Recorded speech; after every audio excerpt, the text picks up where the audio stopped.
everyone. நம்ம ரங்காஸ் கிளாஸஸ்ல 9 social science பொறுத்த வரைக்கும் 100 மார்க்ஸ். அதுல 20 மார்க்ஸ் நம்ம டீச்சர்ஸ் கையில இன்டர்னல்ஸ் தான் நமக்கு கன்வெர்ட் ஆயிடும். பேலன்ஸ் இருக்க 80 மார்க்ஸ்க்கு history, political science, geography and economics வரும். அதுல இன்னைக்கு நம்ம பார்க்க போறது geography. Hello everyone, welcome to Ranga's classes. நம்ம ரங்காஸ் கிளாஸஸ்ல 9 சிபிஎஸ்இ ஜியோகிராஃபியோட first unit India size and location. இதோட டெஃபினேஷன் என்ன கொடுத்திருக்காங்க அப்படின்னா, this chapter provides an overview of India's geographical size and its strategic location in the world.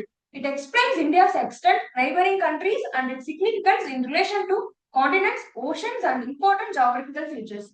இந்த உலகத்துல நம்ம இந்தியாவோட ஜியோகிராபிக்கல் சைஸ் எப்படி இருக்கு, அதோட சிக்னிபிகன்ஸ் எப்படி இருக்கு, நம்மளை சுத்தி யார் யாரெல்லாம் இருக்காங்க, நம்மளோட இன்ஃபுளுன்ஸ் எப்படி, அத சொல்லியிருக்காங்க.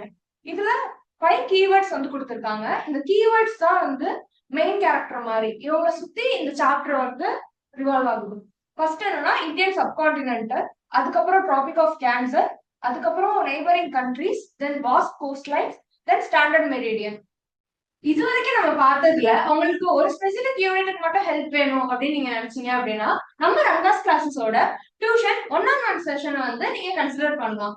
எல்லா சாப்டர்ஸுமே உங்களுக்கு வேணும் அப்படின்னா நம்ம ரங்காஸ் கிளாஸஸ் ஆர்என்டி டீமோட ஸ்பெஷல் ஆர்எஃப்சி பேட்சை நீங்க கன்சிடர் பண்ணலாம். இந்த கோர்சஸ் பத்தி நீங்க இன்னும் தெரிஞ்சுக்கிறதுக்கு நம்ம ரங்காஸ் கிளாஸஸோட ஆர்என்டி டீம் கான்டாக்ட் நம்பர் இங்க கொடுத்துருக்கோம். நீங்க அவங்க என்கொயர் பண்ணிக்கலாம். தேங்க்யூ.